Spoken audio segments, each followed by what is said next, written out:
kutumia vyoo vile kule vya nje. Kitu cha pili, usafi.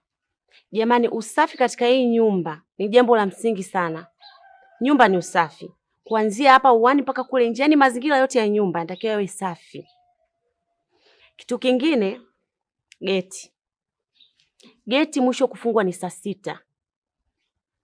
Kwa hiyo saa 6 ikifika bado hujaingia ndani, basi wewe lala huko huko mpaka pale tutakapotengeneza funguo za kila mmoja wetu za pale getini. Tuwe wavumilivu.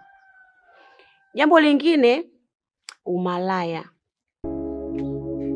Umalaya katika hii nyumba pia hautakiwi kabisa. Yo ye baba we.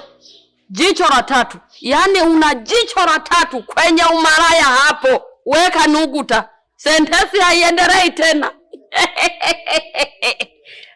Dada, unamaanisha nini? Yaani anamaanisha ni ama chochote. Endelea bwana wewe. Silipoje. Tuendelee na kikao. Sawa. Kama wewe ni mwanamke ambaye hujaolewa, basi huruhusiwi kuingiza mwanaume zaidi ya mmoja. Na kama hujaoa, pia huruhusiwi kuingiza mwanamke zaidi ya mmoja. Kitu kingine, ushirikina. Jamani, ushirikina hata Mungu mwenyewe haupendezi nao kabisa. Ye baba. Ye.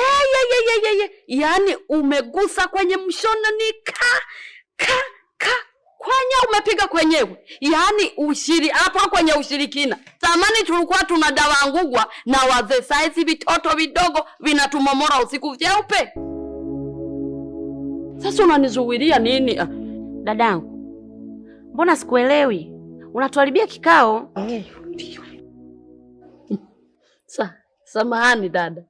Yaani nimefuturu maharage, kwa hiyo tumbo lina nikoroga, naomba niende hapo aliwato kidogo. Samahani kwa kuwavuruga.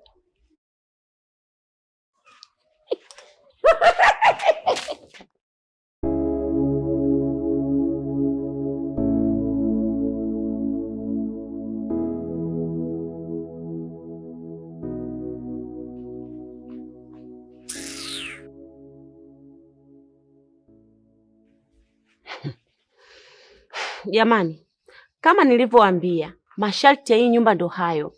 Kwa hiyo endapo hautofuata masharti, hata uwe umelipa kodi ya miezi 6, basi utatoka. Kipeni, ndo wapangaji.